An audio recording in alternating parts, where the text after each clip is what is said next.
tell me, have you ever noticed how a man will sometimes test you, not with actions, but with small, quiet phrases that slip between the cracks of conversation, not to understand you, but to measure you, to see your worth, to see what you tolerate, to see how deeply you value yourself.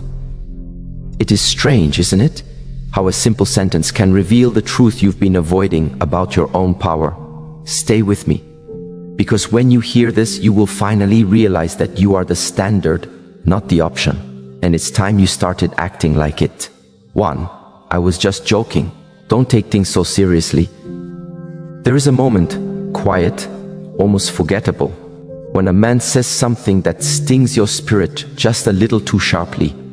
And when you react, when your eyes widen with surprise or your heart tightens with discomfort, he laughs. And he says those familiar words that have become the sanctuary of those who do not wish to be held accountable. I was just joking. Don't take things so seriously. But isn't it curious how the words he hides behind are rarely as light as he pretends they are? How the joke always seems to land on your soul, not his. A joke is supposed to bring two people closer, not create a crack between their hearts. It is supposed to create warmth, not confusion. So why then does this kind of humor feel like a quiet test of your boundaries? A subtle way of asking, how much can I say before she pushes back? How deeply can I touch the soft places she protects? How much will she swallow before she finally whispers, enough? There is something revealing here, something ancient even. When people do not have the courage to speak their truth directly, they disguise it, they wrap it in sarcasm, they sprinkle it into a harmless comment. They bury it under humor, hoping you won't notice the truth vibrating underneath. You do notice, even if you pretend not to. Your spirit always hears what your mind tries to ignore. The question is not whether he meant the joke. The question is whether you still choose to betray yourself in order to keep the moment peaceful, whether you silence your intuition just long enough for the tension to pass, whether you fear that acknowledging the wound will make you seem dramatic, sensitive, or too emotional. But let me tell you something tender and important. Your sensitivity is not a flaw. Your emotions are not the enemy. Your intuition is not a storm, it is a compass. When someone tells you not to take things seriously, what they often mean is, please don't hold me responsible for the impact of my words. Please don't question the truth. I tried to slip past you. Please don't interrupt the comfort I feel when you allow me to cross your boundaries. You are not too serious, you are aware. And awareness will always make someone uncomfortable if they hoped you weren't paying attention. You don't need to shout, you don't need to fight. You don't need to expose him or explain yourself. You only need to remember this quiet truth. If someone jokes about things that hurt you, they are not joking. They are revealing, and sometimes the most powerful thing you can do is simply see it. But this leads us to something deeper, something many women feel but rarely speak about. A game played in the shadows of modern relationships. When a man laughs at your feelings, what is he actually trying to avoid? And that question, gentle, sharp, unignorable, leads us into the next discovery. 2. Let's keep things casual, you know. See where it goes. There is a softness in the beginning of every connection, a sweetness, a kind of suspense that makes the future feel like a half-open door. You don't know what's behind it, but you feel something there. So when he says, let's keep things casual, you know, see where it goes, it sounds harmless, even considerate, a promise without pressure. But behind those words lies a subtle test, a gentle tug at the threads of your self-worth. Because what he truly wants to see is not where the relationship will go, but where you will go, how far you're willing to drift from your own standards just to keep the connection alive, how much ambiguity you are willing to tolerate to maintain proximity to potential love. He wants to see if your heart will wait in a hallway without doors, if you will invest deeply while he commits lightly, if you will stand still while he wanders. Casual for him is not a pacing choice. It is a position of power, a freedom he grants himself, but not you, Because listen carefully. No woman who values her time, energy, and emotional depth wants to see where it goes forever. Not because she's desperate, but because she is intentional. A heart like yours does not bloom for uncertainty. It thrives in clarity, respect, and reciprocity. It thrives where someone meets it with both hands, not with half of one. But when a man says he prefers things casual, he is not really asking you to slow down. He is asking whether you are willing to shrink your desires just to stay close to him, whether you will silence your longing for something real simply because he fears commitment more than he values connection. He is asking whether your presence can be earned cheaply. And this is where your spirit begins to speak again. If it must be watered with confusion, it is not love. If it demands that you dim your truth, it is not alignment. If it keeps you suspended between hope and hesitation, it is not a partnership, it is a holding pattern. There is a sacred wisdom in waiting for the one who does not treat you like an option, who does not use vagueness as a shield, who does not confuse your heart so he can enjoy the benefits of closeness without paying the price of commitment. You deserve someone who doesn't fear defining the bond, because he is not afraid of honoring the value you bring. But this brings us to a deeper question. Why do so many women accept the casual offer even when their soul desires more? The answer sits quietly inside the next revelation. 3. You're too emotional. Relax. There is a tenderness inside every woman that is often misunderstood, especially by those who have never learned how to hold emotional truth gently. So when he looks at you and with a half-exasperated sigh says, "You're too emotional," relax. He is not describing you. He is describing his own limitations. But emotional depth is not weakness. It is wisdom. It is connection. It is the language of intuition, sensitivity, and inner truth. People who are uncomfortable with emotion often try to minimize the emotions of others, not because the feelings are too big, but because their capacity is too small. Relax becomes a command, not a comfort, a way to silence what he doesn't want to confront, a way to dismiss the emotional reality that your spirit refuses to ignore. But your emotions are not storms to be avoided. They are messages, signals, indicators that something in the connection is out of harmony. When your heart reacts intensely, it is rarely because you are too much. It is because something in the dynamic is not enough. You feel deeply because you perceive deeply. You react strongly because you sense imbalance before it becomes visible. Your emotional intelligence is not volatility, it is clarity. But there are men who see emotional expression as a challenge to their own authority, as though your feelings threaten the structure they have built around themselves, as though acknowledging your pain would require them to examine their behavior. To them, your emotional truth feels like a mirror, one they are not prepared to look into. But here is the quiet revelation you cannot ignore. When someone tells you to stop feeling, they are not protecting your peace, they are protecting their comfort. And when a man tells you that you're too emotional, what he is truly revealing is, "I do not know how to handle the depth of a woman who feels with her whole being. I do not understand the language of emotional truth. I fear that your awareness will expose the parts of me I would rather keep hidden." But you were never meant to silence your heart just to fit into someone's emotional limitations. Your feelings are sacred. Your sensitivity is your power. Your emotional presence is not the problem. It is the invitation to real intimacy. A woman who feels deeply is not fragile. She is powerful beyond measure, because she sees the unseen. She hears what is not spoken. She knows when something is off long before it becomes visible. And that brings us to a truth he never expected you to realize. Your emotions are the very thing that expose whether someone is truly aligned with you or merely benefiting from your silence. And with that realization, a new question quietly rises, one that leads to the next chapter of understanding. If your emotional truth is too much for him, what else has he been hoping you won't notice? 4. You're different, but I don't know if it's a good different.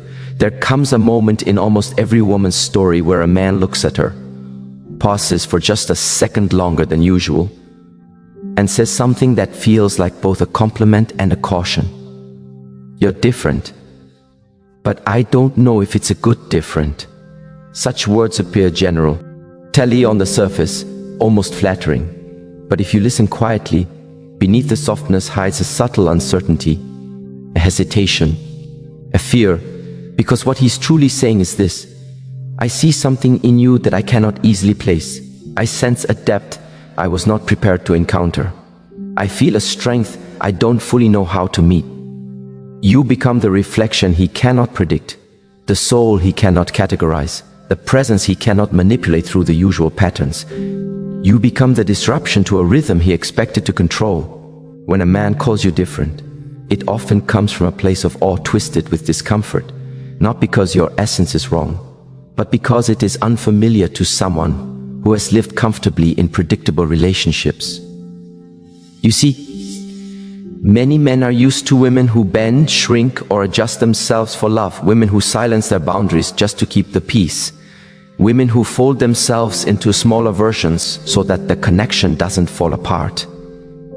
But then there's a woman like you, a woman who carries a quiet fire in her voice, who speaks truth even when her heart trembles, who does not apologize for her intuition, who loves deeply but will not abandon herself to do so. This energy is rare. Rare things are always misunderstood before they are valued. So when he says he isn't sure if it's a good different, he is revealing his own uncertainty, not your inadequacy.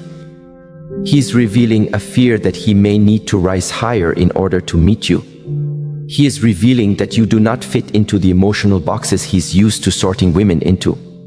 Some people feel safer with the familiar, even when the familiar is unhealthy. Some people choose predictable patterns over honest connection. Some people prefer the comfort of control over the challenge of growth, and when he senses that you might require honesty, presence, accountability, and maturity, he hesitates. This is why your difference unsettles him. Not because it is bad, but because it demands that he grows in ways he has avoided. Your spirit carries a clarity that disrupts his shadows. Your heart carries a softness that exposes his numbness. Your boundaries carry a strength that interrupts his shortcuts. You become the moment he realizes that not every woman will allow him to drift carelessly in and out of her emotional world. And this is where the hidden test emerges. He watches to see if you will question yourself, if you will doubt the beauty of your own depth, if you will try to become simpler, easier, or less emotional just to make him more comfortable. But your soul is not here to shrink to fit his uncertainty. Your purpose is not to convince someone that your softness is safe or your strength is lovable. Your uniqueness is not a problem to solve. It is the precise reason you will attract the love that was always meant for you. Because real love does not fear your difference. Real love recognizes it, honors it, rises to meet it. Real love does not ask whether your nature is good or bad. It simply sees it as true. Someone who is right for you will not be threatened by your depth. They will drown in it with gratitude. Someone who is aligned with you will not be confused by your complexity. They will feel at home in it. Someone who is capable of loving you will not hesitate when they see your difference. They will understand that your difference is your power. But this realization leads us into an even deeper truth, one that many hearts struggle to admit. When someone cannot embrace your difference, they will often try to twist your emotions instead. And that brings us to the next silent test. 5. If you really care, you'd understand my situation. There are few phrases more quietly manipulative than this one. If you really care, you'd understand my situation. At first, it sounds reasonable, empathetic, even gentle. Who wouldn't want to be understanding? Who wouldn't want to show compassion to someone they care about? But listen closely. There is a subtle bending happening here, a quiet distortion of responsibility. What he is actually doing is not explaining his situation, but shifting the weight of your boundaries so he doesn't have to carry the weight of his behavior. He is not asking for understanding. He is asking for permission. Permission to continue giving you less than you deserve. Permission to remain inconsistent while still accessing your loyalty. Permission to stay emotionally unavailable while benefiting from your emotional presence. If you really care, he says, as though care should require self-abandonment, as though love should demand that you compromise your standards, as though empathy should mean accepting excuses as substitutes for effort. But care does not mean collapsing yourself. Understanding does not mean accepting disrespect. Compassion does not mean allowing patterns that erode your peace. The truth is simple. If someone genuinely values you, they will not weaponize your love. They will not twist your kindness into compliance. They will not use guilt to secure benefits they refuse to earn. Healthy connection never sounds like, prove your love by accepting my inconsistency. Show your care by tolerating my excuses. Demonstrate your loyalty by ignoring your own needs. But many people, whether intentionally or unconsciously, use emotional pressure as a way to keep you soft, quiet, and forgiving, especially when they know your heart is compassionate, especially when they sense that you do not like conflict, especially when they see that you are willing to understand them, sometimes even more than they understand you. But here's a deep, truth. A truth that may sting, but liberates. A man who wants to love you will never hide behind his circumstances. He will rise above them. Your care does not need to be proven. Your loyalty does not need to be tested. Your heart does not need to be manipulated into softness. If he truly cared, he would show it, not ask you to bend your boundaries to accommodate his lack of effort. Because love does not require you to abandon yourself. Love requires both people to rise. But this realization leads to another kind of test, one even more subtle than emotional persuasion. One that reveals his relationship with time, consistency, and effort. The next phrase is one many women know too well, and it carries a truth that becomes impossible to ignore. I'm just busy. You're asking for too much. 6. I'm just busy. You're asking for too much. There is a quiet ache that forms inside a woman when she hears these words. I'm just busy. You're asking for too much. Not because she demands the impossible, but because she recognizes the familiar pattern. The pattern where her needs are minimized, and his priorities are elevated above the connection. But here is something the heart already knows. No one is too busy for the things or the people they truly value. No one is too overwhelmed to send a message. No one is too occupied to offer consistency. No one is too burdened to show care. The truth is not that he is busy. The truth is that you are not on his list of what he makes time for. And that truth can pierce deeply. It can make you question yourself. Am I expecting too much? Am I being demanding? Should I just be patient? Should I give him more time? But pause, breathe, and return to yourself. You are not asking for too much. You are asking for what is natural in any relationship built on mutual respect, communication, consistency, presence, effort, clarity, reciprocity. These are not luxuries. These are not unreasonable. These are not burdens. These are the foundations of emotional connection. When someone says you're asking for too much, what they often mean is you are asking for more than I am willing to give. You are asking for more than is convenient for me. You are asking for something that requires maturity I have not cultivated. And a busy man will always find time for the woman he truly cherishes, because attraction seeks convenience, but love seeks commitment. It is not the schedule that determines whether a man will show up. It is his heart. When he tells you that you want too much, he's hoping you will settle for less, so he does not have to rise higher. But listen, your desires are not excessive. Your expectations are not heavy. Your needs are not overwhelming. They are human. They are valid. They are sacred.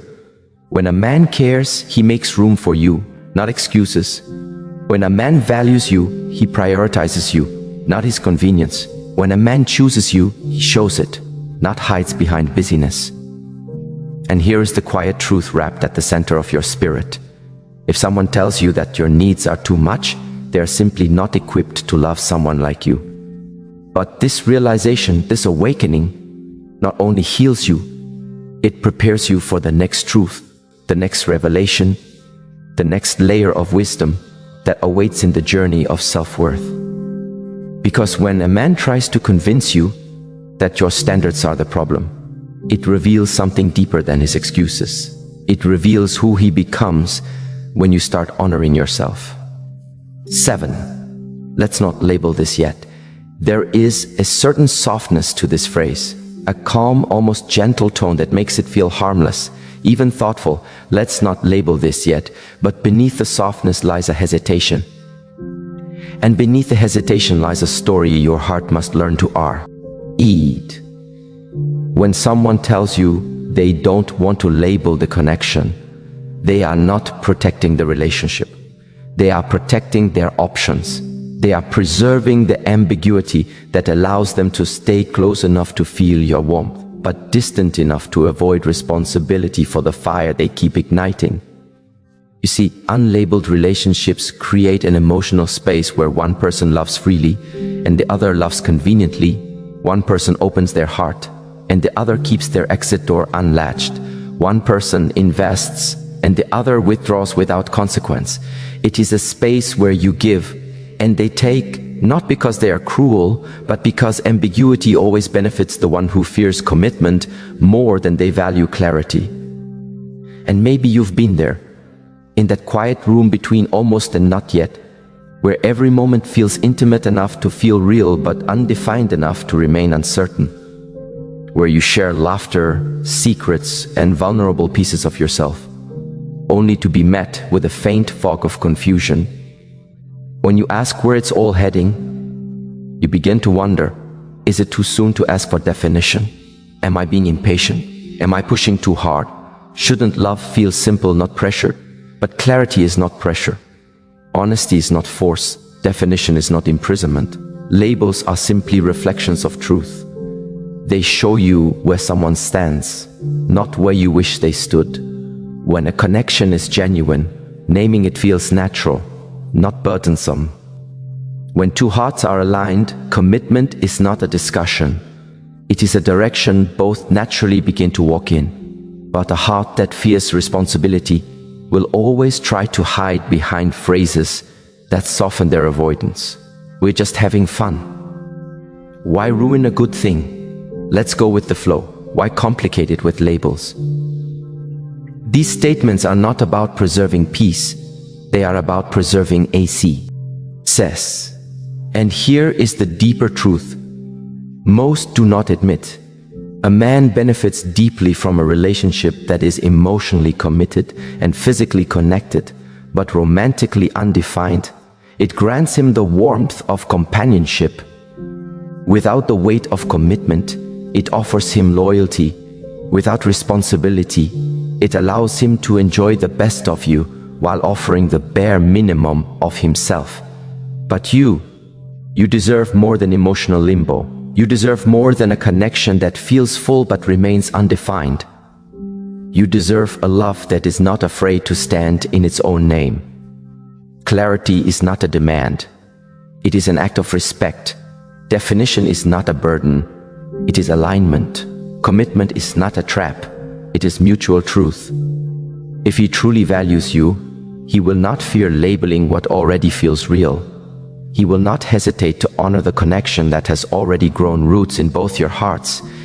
And here's the quiet truth hidden beneath this test. Only someone who fears losing their freedom fears giving you clarity. Because once a connection is defined, their actions must follow, their words must align, their presence must be steady. And some people prefer a relationship that floats, so they never have to stand firmly inside of it. Yet when someone avoids labeling a bond that already feels meaningful, It reveals something deeper, something that takes us into the next truth. Because a person who avoids clarity very often avoids personal responsibility as well, and that is where the next test emerges. 8. I don't know what I want right now. There is a certain ache in hearing these words. I don't know what I want right now. Not because uncertainty is wrong, not because someone should always know the future, but because the heart recognizes the subtle truth hidden beneath this statement. He may not know what he wants, but he knows he does not want to lose access to you. Uncertainty is not the problem. Emotional ambiguity is. Everyone experiences confusion. Everyone faces crossroads. Everyone has seasons where the future feels unclear. But confusion becomes harmful when it becomes an anchor. When it keeps you tied to someone whose heart is drifting in a direction they refuse to admit. There is a difference between I'm not ready, but I want to grow with you, and I'm not ready, but I still want the benefit of you. One is honesty, the other is convenience. When someone says they don't know what they want, they are often protecting themselves from the discomfort of choosing, while expecting you to remain patient, loyal, and emotionally available during their indecision. But your soul was not made to wait in hallways. For someone who's unsure whether they want to open the door, you deserve clarity, not confusion, presence, not inconsistency, direction, not circles. Confusion is not a sin, but withholding clarity while consuming someone's emotional energy is a quiet act of selfishness. When someone says they don't know what they want, they are expecting you to remain. While they explore their uncertainty, they want you close enough to comfort them, but distant enough so they don't feel tied down. This is the paradox of emotional half-love. They want you, but not fully. They care, but not deeply. They show up, but not consistently. And so you begin to shrink, not because you are weak, but because you hope that shrinking will make the uncertainty easier for them. You become gentler, quieter, more patient, hoping that your softness will lead them to clarity. But hear this truth: no amount of shrinking will help someone expand toward you. No amount of patience will push someone into certainty. No amount of quiet loyalty will turn confusion into commitment. Clarity is not something you can inspire in another. It is something they choose, and someone does not choose. That silence is a choice in itself. But here is the deeper, tender truth. A truth that speaks to the wisdom inside you. You were never meant to be someone's emotional in-between. You were never meant to be the comfort while they think, the placeholder while they decide, the option while they explore. Your heart is sacred. Your love is rare. Your presence is a gift, and your worth cannot be measured by someone else's uncertainty. But the heart must learn something even more profound. People who are unsure of what they want often begin to question why you want what you want. And that is where the next illusion emerges. A question disguised as concern, but rooted in avoidance. Why do you even need that from me? 9. Why do you even need that from me? There is a sting hidden inside this question. Why do you even need that from me? It is the kind of question that makes you pause, not because your needs are unreasonable, but because the tone carries a subtle accusation, as though you are asking for something excessive, as though your needs are burdensome, as though wanting love to feel like love is somehow too much. But your heart knows better. You are not asking for too much. You are simply asking for what is natural, human, and deeply necessary. Consistency, reassurance, effort, presence, respect, intentionality, connection, reciprocity. These are not extravagant demands. These are the foundations that allow two people to feel safe in each other's presence. When someone asks why you need something from them, it often reveals that your need requires effort they do not want to give. It is not the need that bothers them. It is the responsibility that comes with it. Because responsibility asks for maturity. Consistency asks for discipline. Presence asks for intentionality. And these are the things people avoid when they fee are showing up fully. But your needs are not flaws. They are reflections of your emotional integrity. They are signs of what you value. They are reminders of who you are when you love deeply and intentionally. To need honesty is not weakness. To need consistency is not insecurity. To need clarity is not pressure. To need commitment is not desperation. To need is human, and yet many people project their discomfort with responsibility. As a criticism of your needs, they twist your desire for connection into an accusation of neediness. They turn your boundaries into complaints. They turn your longing for emotional safety into something you should feel guilty about. But here is the truth your soul must remember. If someone resists giving you what you need, it is because they are not ready to love at the level you love. Not because you are asking for the wrong things. Your needs expose their limitations. Your depth exposes their emotional surface. Your clarity exposes their ambiguity. And so they ask, why do you even need that? To hide the truth they are not ready to face. They cannot give it. And if they cannot give it, you should not dim yourself to make their absence feel acceptable. You were not created to love halfway. You were not made to survive on emotional crumbs. You were not designed to shrink your heart until it fits the comfort of someone who fears depth. You deserve someone who says, tell me what you need. I want to meet you there. You deserve someone who says, your needs are not a burden. They are a map to how you love. You deserve someone who says, your heart feels safe here because I'm here fully. But this realization leads you into an even deeper clarity, one that prepares you for the next stage of this journey. Sometimes the way a person reacts to your needs reveals more about their intentions than their words ever will. 10. I dawn.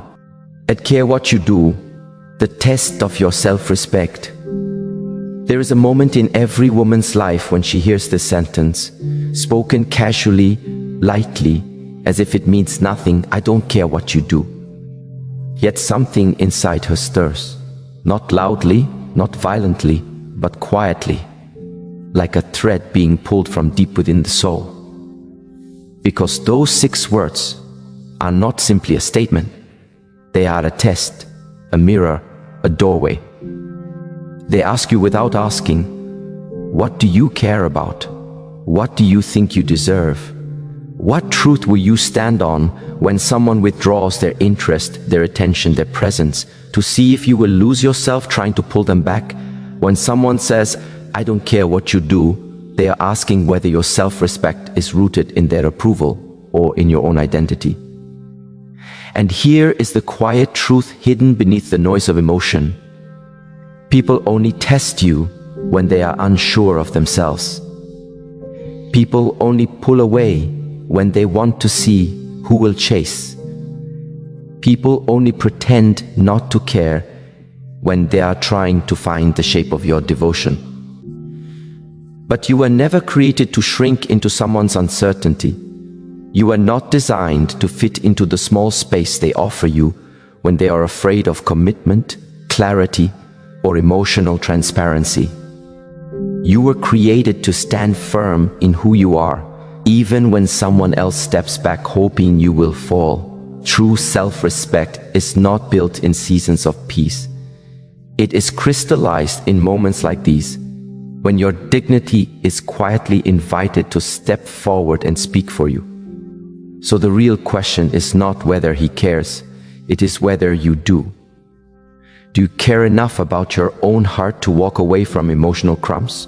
Do you care enough about your own future to refuse to carry someone who refuses to carry themselves? Do you care enough about your own worth to say, if you don't care what I do, then I'll do what?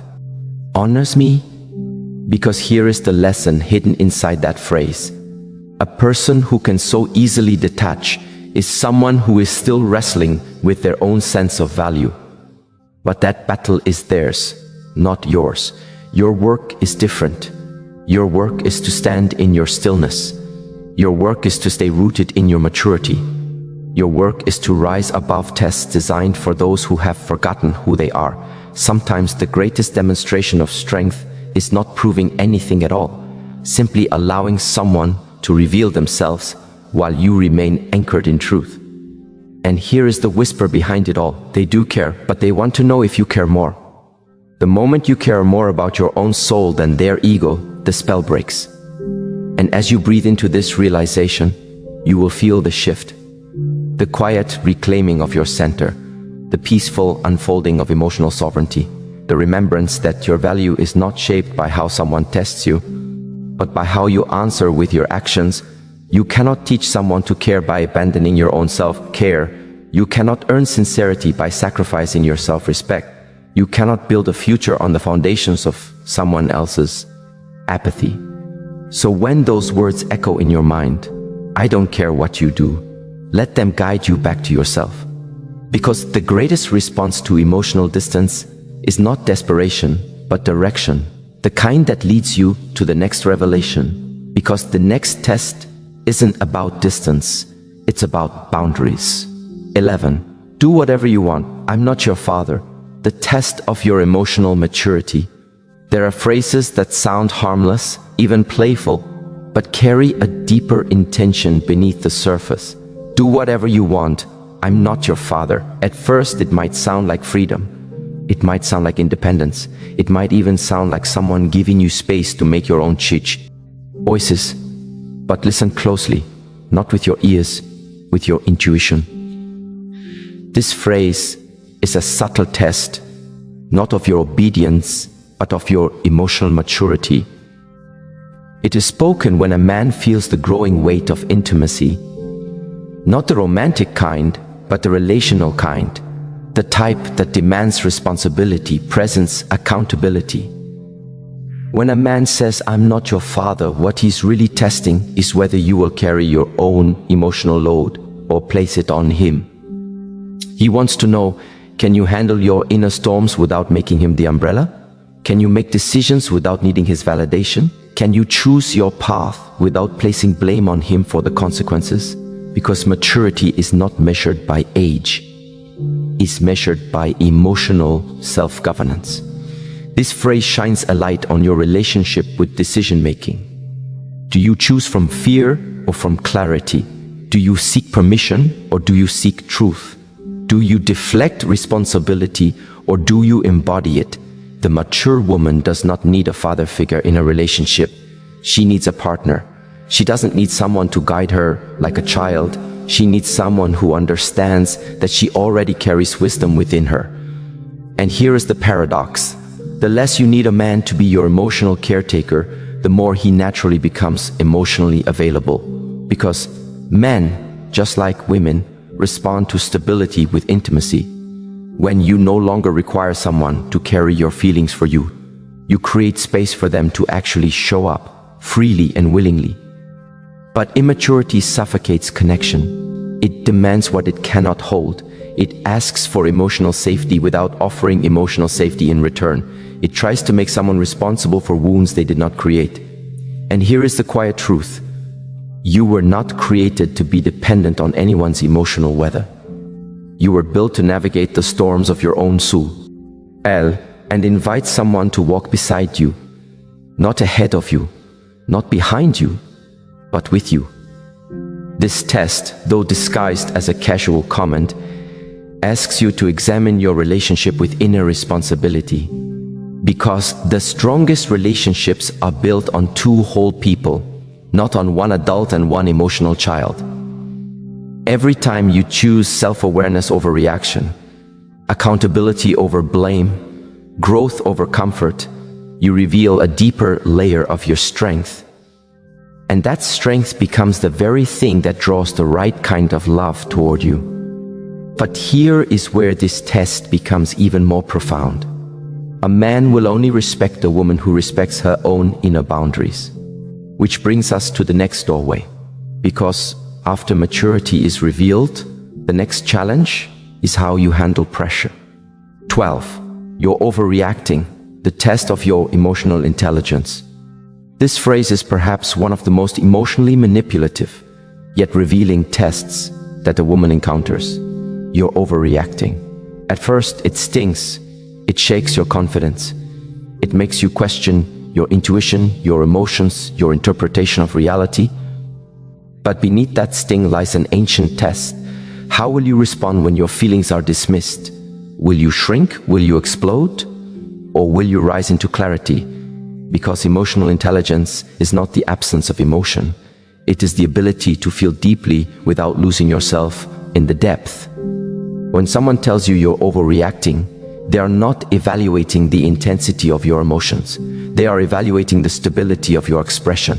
They want to see, can you articulate your truth without drowning in it? Can you self-regulate even while feeling misunderstood? Can you remain grounded while someone else pulls away from the conversation? Emotional intelligence is the ability to hold two truths at once. I feel this deeply, and I see, and express it calmly.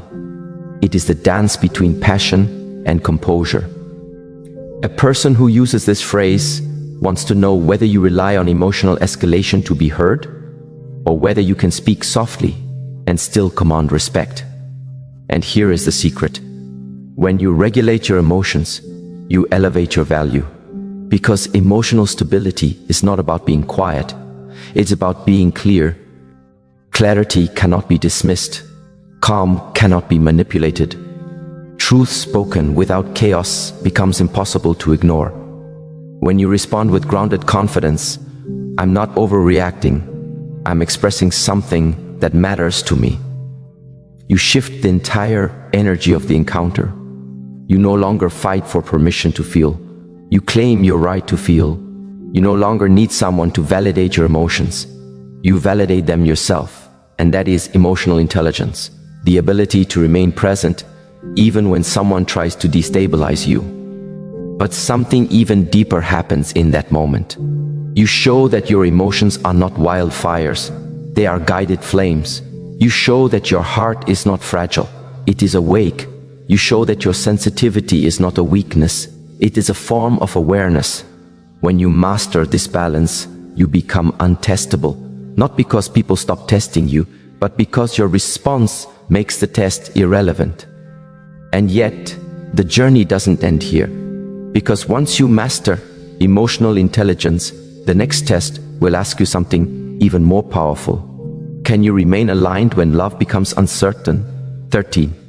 I was just joking. The test of your emotional awareness.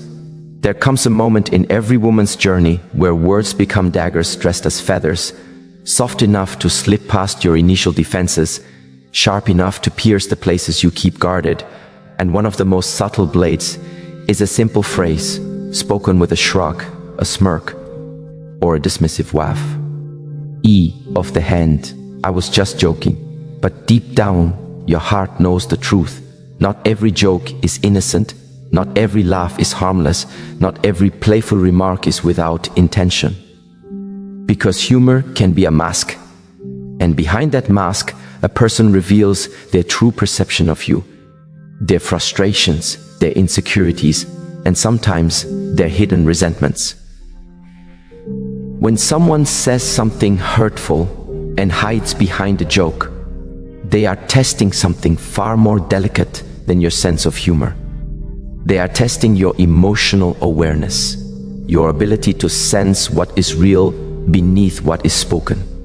And emotional awareness is not simply knowing what you feel, it is knowing what energies move beneath the surface. It's sensing the shift in tone, the subtle tightening in your chest, the intuition whispering, this was not said in love. When you learn to trust that voice, the quiet inner witness, you gain a power that cannot be manipulated. Because emotional awareness is the foundation of emotional safety. It is not built on what someone claims they meant. It is built on what their words actually do to your spirit. When someone says, I was just joking, after saying something that wounded you, they are not simply deflecting responsibility, they are observing your reaction. They want to know, will you silence your discomfort to maintain peace? Will you laugh along even though your soul tightens? Will you dismiss your intuition because they dismissed their responsibility? Will you shrink to avoid conflict? Or will you stand in the quiet truth of how it made you feel? This moment becomes a crossroad. Go one way and you abandon yourself. Go the other and you return to yourself. And the difference between those two choices is the difference between needing someone's approval and honoring your own boundaries. Emotional awareness teaches you that not every joke a joke. Some are tests disguised as humor. Some are warnings disguised as playfulness. Some are confessions disguised as laughter. You begin to see that a person's jokes reveal their unconscious beliefs long before their conscious words do. Pay attention to jokes about your body, about your dreams, about your intelligence, about your habits, about your time, about your effort, about your worth, because the tongue never lies, it simply slips. And when those slips happen, emotional awareness allows you to observe without absorbing, to listen without internalizing, to notice without reacting emotionally. You begin to see the truth behind their tone. You begin to understand the emotional landscape behind the mask. You begin to recognize the difference between someone who jokes with you and someone who jokes at you. And in that recognition, something shifts. You no longer accept emotional crumbs wrapped in humor. You no longer allow your boundaries to be softened by a laugh track. You no longer betray your inner knowing for the comfort of someone who refuses to be accountable. Instead, you begin to speak from a place of clarity. I know you say it was a joke, but it didn't feel like one. Not in anger, not in accusation, but in simple, grounded truth. And when you speak from that place, calm, centered, aware, it reveals something deeper. Your growth is outpacing their games. Your awareness is outshining their tactics. Your emotional clarity is rising above their emotional immaturity. This is the moment where you step into a different level of yourself, a level where intuition is honored, feelings are respected, and the truth is spoken without trembling. And as you rise into this awareness, you naturally begin to see another layer of the human heart. Because once someone realizes they cannot hide their intentions behind jokes, they often try a different test, one that touches the core of your self-worth. A test that asks whether their indifference can make you doubt the value of your presence. Because the next phrase does not test your awareness, it tests your identity. 14. You're too much, the test of your self-worth. There are few phrases that strike the heart with more force than this one. You're too much. Not because it defines you, but because for a split second, it makes you question yourself, your depth, your intensity, your passion, your dreams, your love, your voice. These three words are not thrown casually. They are spoken when your presence overwhelms someone who is unprepared for it, when your strength exposes their weakness, when your emotional clarity highlights their emotional confusion, when your honesty confronts their avoidance. Your too much is never about you. It is about the limits of the one speaking. Yet for many women, this phrase lands like a stone in the heart because somewhere along the journey, in childhood, in adolescence, in past relationships, you were conditioned to tone yourself down. Not too loud, not too emotional, not too opinionated, not too passionate, not too expressive, not too assertive, not too alive. You were taught to shrink so others could feel comfortable next to you. But here is the truth, hidden beneath the phrase, you're too much. Your fullness is not the problem. Their capacity is. You are not too loving. They are too guarded. You are not too expressive. They are too repressed. You are not too deep. They are too shallow. You are not too emotional. They are too disconnected. You are not too passionate. They are too afraid. Your presence is not too much. Their preparedness is too little. And yet, the test is real, because when someone calls you too much, they are watching closely to see whether you will shrink. They want to know, will you make yourself smaller to fit their emotional limitations? Will you dim your light to soothe their insecurities? Will you silence your truth to protect their comfort? Will you apologize for your intensity? Will you choose loneliness over authenticity? Your response reveals the state of your self-worth, because self-worth is not proven when you are adored.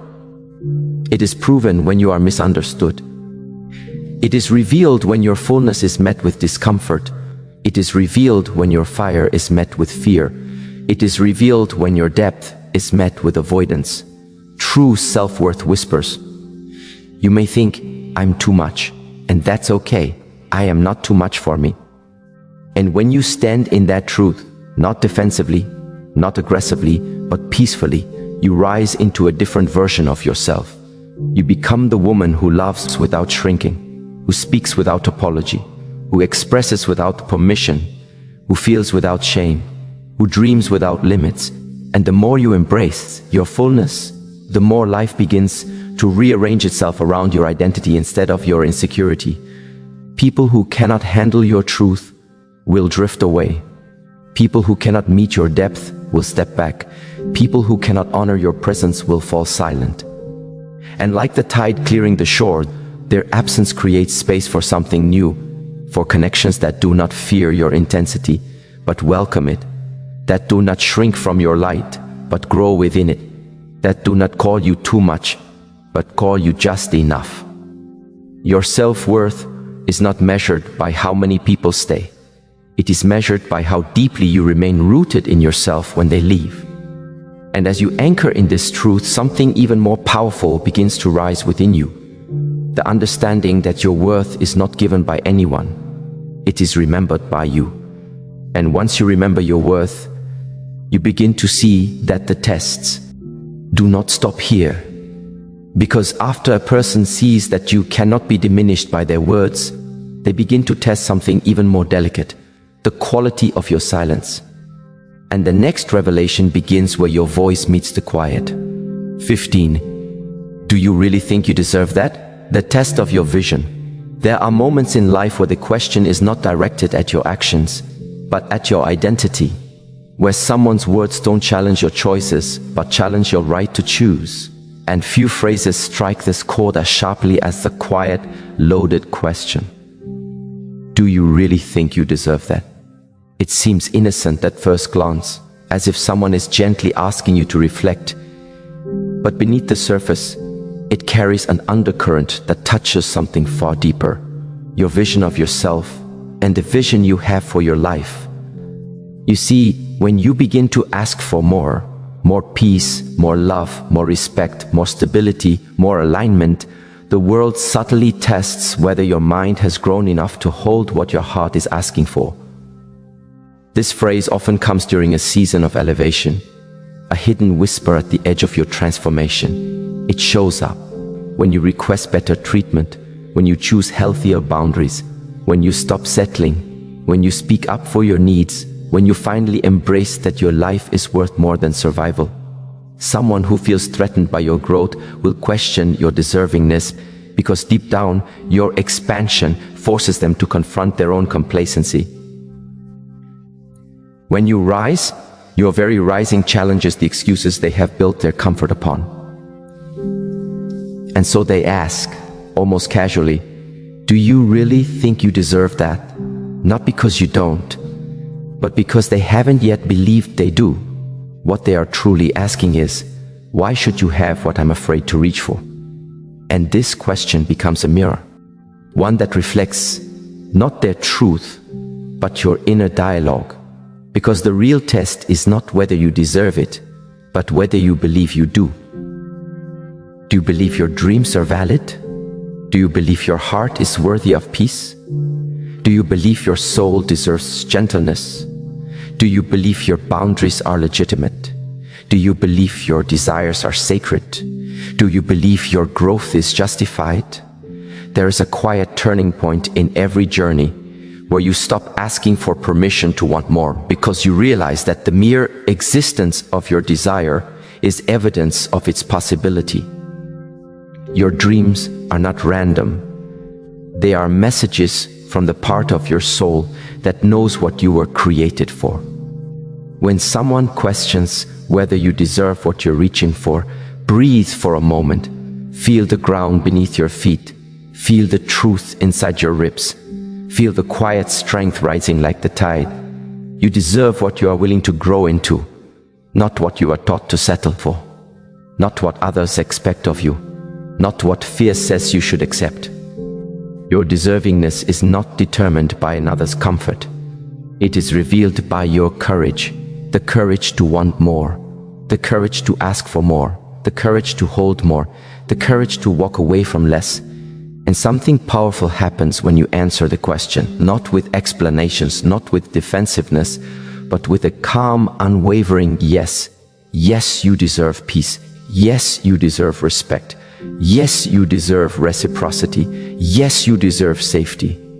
Yes, you deserve a love that meets you where you are growing. Yes, you deserve the life your spirit keeps showing you in quiet visions. Your yes becomes a declaration to the universe, a signal to your future, and a dismissal of every limitation stitched into your past. Because once you believe you deserve better, better begins to move toward you. This is the BTL shift that terrifies people who expect you to remain small. Your self-belief disrupts their assumptions. Your clarity challenges their patterns. Your growth interrupts their comfort. And when they can no longer shake your vision, they often attempt something more subtle. They test the depth of your emotional independence. Because if they cannot convince you that you want too much, they will attempt to make you feel like you need too much. And that is where the next test begins. Because after they challenge what you deserve, they will challenge how strongly you stand on your own. 16. You're too independent. The test of your emotional strength. Independence is a beautiful thing. The kind that grows from surviving what should have broken you. The kind that strengthens you after being disappointed one too many times. The kind that forms when you've learned to hold your own heart gently in your hands. But independence, especially in a woman, often invites a peculiar reaction. A reaction rooted not in admiration, but in fear. And that fear reveals itself in a phrase wrapped in mild disapproval. You're too independent. Notice how the words are arranged. Not you're strong, not you're capable, not you're centered, not you're grounded, not you're self-sufficient, but too independent, as if your independence has crossed an invisible threshold. As if your autonomy has become an inconvenience, as if your emotional stability threatens the way they measure their own worth. Because there are those who feel validated when you need them, but intimidated when you don't depend on them for your wholeness. And so the phrase emerges, not as a compliment, but as a test. Are you willing to shrink your power to make someone feel bigger? This test does not question your capability. It questions whether you will dim it. But here is the truth that often goes unnoticed. Your independence is not a wall. It is a doorway through which the right people will walk with humility, while the wrong ones will walk away with resentment. Independence does not mean you don't desire companionship. It means you don't fear solitude. It means your heart is not a hostage to someone else's presence. It means your peace does not require permission. It means your emotional well-being is not outsourced to external validation. And this terrifies those who rely on your dependency to feel needed. A dependent woman can be controlled. An independent woman must be met. Your independence demands a partner, not a parent. Presence, not dominance. Respect, not possession. Depth, not convenience. When someone tells you you're too independent, they are revealing more about their limitations than your capacity. They are confessing that they do not know how to love a woman who has learned to love herself. Your independence becomes a mirror reflecting their inadequacies. They see your clarity and feel exposed in their confusion. They see your direction and feel overwhelmed by their own stagnation. They see your emotional stability and confront their emotional avoidance. They see your groundedness and feel shaken in their uncertainty. And from this discomfort, they attempt to twist your strength into a flaw. But strength does not become a flaw simply because someone is threatened by it. You, in your independence, are a reminder that love should be a choice, not a crutch, not an escape, not a need, a choice, a conscious, grounded, empowered choice. And something beautiful happens when you stand firm in your independence. You begin to attract those who are not intimidated by your power, but inspired by it. Those who do not need you to shrink for them to feel secure. Those who do not measure their worth by your neediness. Those who do not fear your strength, but see it as an invitation to rise. Because independence does not kill intimacy, it purifies it. It removes attachment built on fear. It removes connection built on desperation. It removes relationships built on emotional imbalance. It creates a space where two whole individuals can meet without losing themselves. And this understanding opens the heart to a profound truth. The goal was never to become independent to avoid love. The goal was to become independent so you could recognize real love when it arrives. And when you reach this level of emotional strength, something shifts deep within you. You no longer chase, you no longer cling. You no longer beg to be understood. You no longer fight to be chosen. You no longer accept half-present hearts. Because now you know what is meant for you meets you at your level. And that realization leads you toward an even deeper test, one that touches the core of your relationships, your boundaries, your heart's honesty. Because once they see your independence, they will try to test the openness of your heart next. 17. The quiet return to self. There comes a moment in every journey, sometimes loud, sometimes whispered, when you realize you have wandered too far from yourself.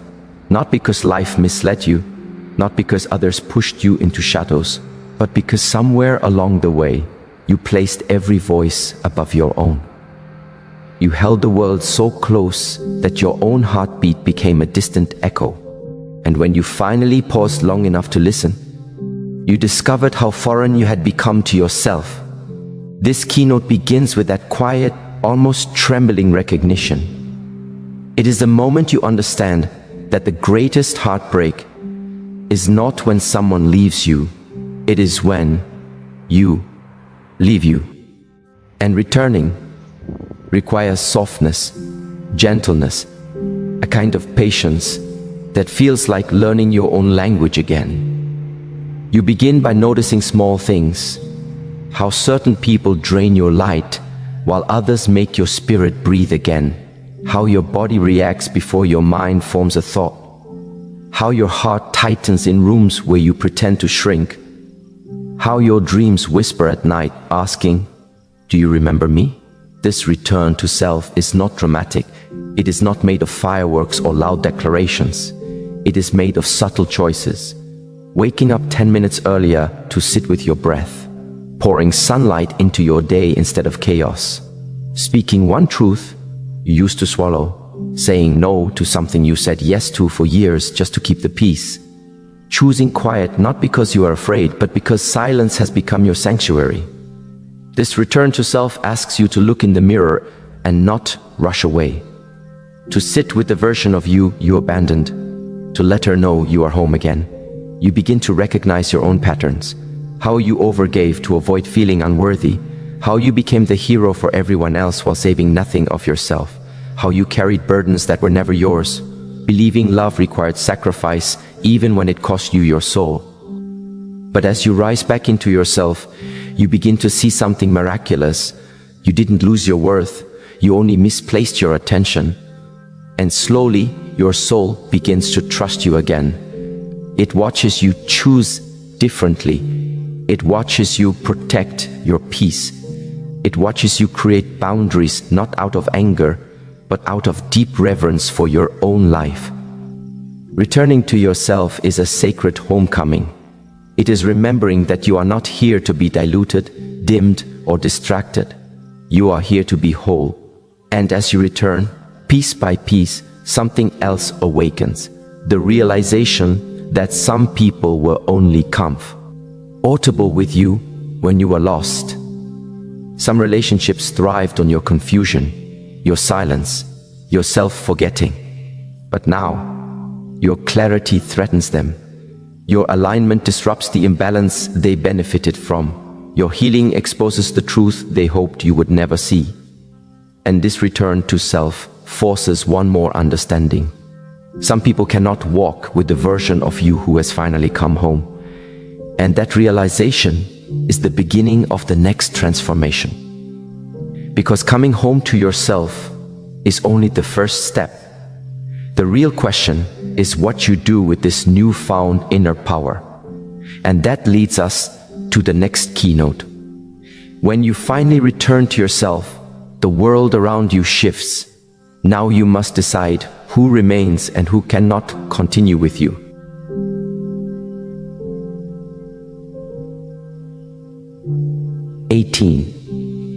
The unapologetic shedding of what no longer serves. There comes a point in every deep transformation where returning to yourself is no longer enough. You now have to protect that self, guard it, honor it, and sometimes completely reshape your world to match the person you are becoming. This is the stage of shedding, of releasing every emotional weight, every outdated belief, every one-sided relationship, every story you've outgrown. Not because you are cold, not because you were bitter, but because some chapters were never meant to be lifelong sentences. Shedding is not dramatic. It is not revenge. It is simply truth. Truth expressed through choices. You start noticing where your energy leaks, where you bend just to be tolerated, where you forgive what continues to wound you, where you hope someone will change while they haven't even begun to reflect. Shedding begins quietly, like a soft recalibration of your inner world. You stop explaining your worth. You stop arguing with people committed to misunderstanding you. You stop shrinking so others can feel tall. You stop accepting crumbs when your soul remembers the taste of abundance. You begin to realize that peace is not expensive. It is simply unavailable in the places you used to seek it. And in this stage, something profoundly human happens. You grieve what you release, even when it was hurting you. Because letting go is not just about freeing yourself. It is also about acknowledging what you once believed, what you once hoped, what you once gave your heart to. You do not walk away without emotion. You walk away with wisdom. You let go of the friendships that only existed when you were convenient. You release the relationships that fed on your empathy but offered none in return. You shed the silent rules you lived by. Be nice, even when it hurts. Be available, even when you're tired. Be forgiving, even when they don't learn. You are rewriting the terms of your existence. And as you shed, you rise, not quickly, not recklessly, but with intention. You rise because the weight you carried was never your true identity. You rise because you finally realize you were never meant to live small. This shedding creates space. Space for clarity, space for alignment, space for the version of you that was buried beneath obligation, guilt, and years of self-neglect. And with every layer you release, you grow lighter, more aware, more rooted in your truth. But shedding has a deeper layer, one many avoid. You must also let go of the versions of yourself that no longer serve you. The one who settled because she didn't know better. The one who begged for love instead of embodying it. The one who apologized for her own boundaries. The one who performed strength because she feared rejection. The one who carried pain as proof of her loyalty. Releasing these versions of yourself is the most sacred kind of courage. It is standing in front of your past with compassion, saying, I honor who you were, but I cannot remain you anymore. This keynote reaches its climax at the deepest truth. Life will keep offering you the same lesson until you finally choose yourself. And choosing yourself requires letting go without bitterness, without fear, without hesitation. Trusting that what is meant for you needs no force, no chasing, no bending. It will meet you in your clarity. It will recognize you in your healed form. It will find you when you stop hiding from your own power. Shedding sets the stage for one final realization. A realization that will redefine how you move forward, how you love, how you exist. You are not just releasing what is wrong. You are preparing to receive what is right. And that leads us into the next evolution of your becoming. Because once you shed the weight of the past, something extraordinary begins to move toward you, and it asks only one thing: that you make space for it.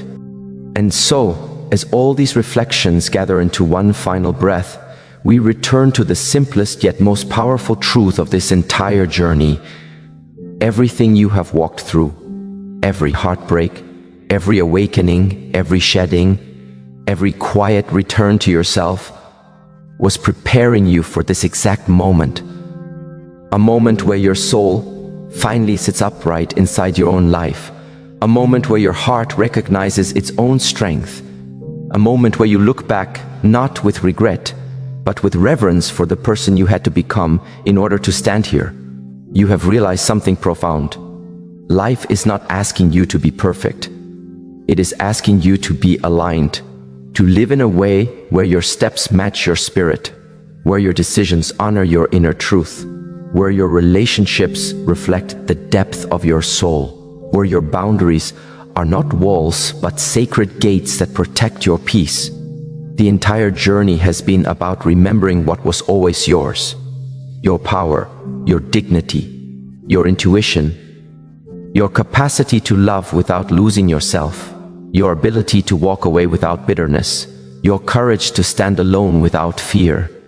You discovered that growth is not loud, healing is not theatrical, transformation is not a performance. It is in the small choices, the quiet mornings, the soft realizations, the internal shifts no one sees, but everyone eventually feels. You learn that not everyone is meant to continue with you, and that is not betrayal, it is evolution. You learn that stepping into your worth will unsettle those who relied on your doubt. You learn that releasing the wrong things makes room for the right ones. You learn that your soul has been waiting for you to choose yourself, fully, unapologetically, consistently. And now, at this closing moment, something inside you is different, calmer, clearer, more grounded, more awake. You no longer fear the unknown, because you have become the guiding force within your own life. You no longer chase validation, because you have discovered the richness of your own presence. You no longer cling to endings, because endings have taught you how beginnings find their way to the brave. This is the new chapter, one where you move with intention and walk with a spirit that no longer trembles in its own power. One where you stop trying to fit into places that do not recognize your light. One where you trust the timing that once frustrated you. One where you rise without asking permission. One where your softness is not a weakness, but a form of strength the world rarely understands. So as you breathe into this final moment, let this truth settle gently into you. You are not becoming someone new. You are returning to who you were always meant to be. A woman of depth, a soul of clarity, a heart that knows its own value, a spirit that refuses to be dimmed. Walk forward with grace, walk forward with intention, walk forward with the quiet confidence of someone who has finally come home to themselves, because everything you've learned has led to this one silent revelation. You are ready for the love you deserve, the peace you've prayed for, the purpose that has been waiting for your arrival. You are ready to live, not in pieces, not in fear, not in survival, but in the fullness of your own becoming. And the world has been waiting for this version of you.